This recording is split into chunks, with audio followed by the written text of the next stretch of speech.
এই বিষয়টা নিয়ে আমি গত 2 দিন আগ থেকে দেখতেছি আমরা দিনী ভাইদের মধ্যে আমরা কাদা ছোড়াছড়ি করতেছি, ফেসবুকে লেখালেখি করতেছি।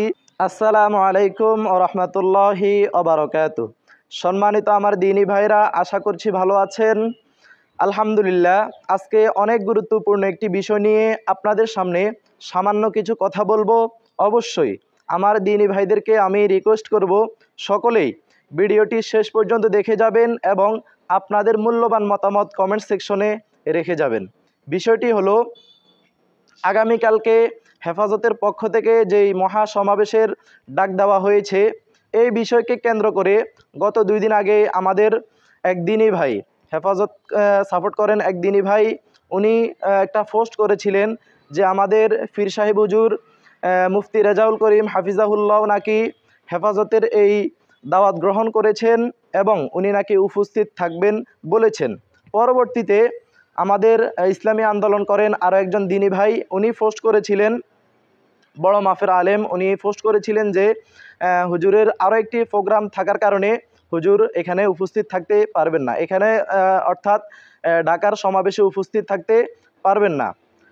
তো আমার কথা হলো, 1 নম্বর কথা হলো, আমরা কেউ হুজুরের মুখ থেকে শুনি নাই যে হুজুর বলেছেন আমি ঢাকা যে সরওয়ার্দী উদ্যানে যে মহাসমাবেশ আছে এখানে উপস্থিত থাকবো, এটা আমরা হুজুরের মুখ থেকে শুনি নাই।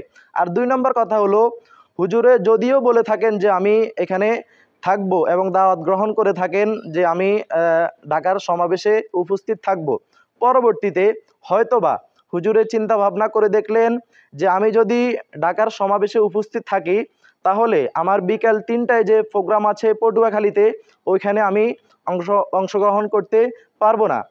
যার কারণে হুজুর হয়তোবা বলে দিয়েছেন যে আমি যদি ঢাকার মহা সমাবেশে উপস্থিত থাকি তাহলে পটুয়াখালীতে বিকাল 3টায় যে শ্রমিক সমাবেশ আছে ওইখানে আমার পক্ষে থাকা সম্ভব হবে না।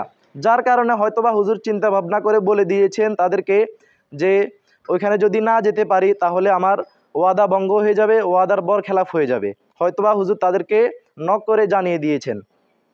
তো এই বিষয়টা নিয়ে আমি গত 2 দিন আগ থেকে দেখতেছি আমরা দিনী ভাইদের মধ্যে আমরা কাদা ছোড়াছড়ি করতেছি, ফেসবুকে লেখালেখি করতেছি, আমরা এই বিষয় নিয়ে বাড়াবাড়ি করতেছি। তো আমরাই তো হেফাজত আমাদের, চরমনায় আমাদের, আমরা কেন এই বিষয়টা নিয়ে আমরা কাদা ছোড়াছড়ি করতেছি? যদি বড়দের কোনো ভুল হয়ে থাকেন কথার মাধ্যমে বা কোনো আচরণের মাধ্যমে, তাহলে বড়রা আছেন, বড়দের ভুল ধরিয়ে দিবেন। আমরা কেন ছোটরা এটার মধ্যে নাক গলাবো? তো আমি আমার সকল দিনী ভাইদেরকে রিকোয়েস্ট করব, আপনারা কাদা ছোড়াছড়ি করবেন না, ফেসবুকে লেখালেখি করবেন না। যাদের পক্ষে সম্ভব হয় তারা যাবেন, যাদের পক্ষে সম্ভব হবে না তারা তো যেতে পারবেন না। আর আমরা আরেকটা বিষয় খেয়াল রাখবো, আমরা এই কাদা ছোড়াছড়ি করার কারণে বাতিল যারা আছেন তারা হাসাহাসি করতেছেন, এটা আপনারা মাথায় রাখবেন। বাতিলরা আমাদের এই বিষয়গুলি নিয়ে হাসাহাসি করতেছেন।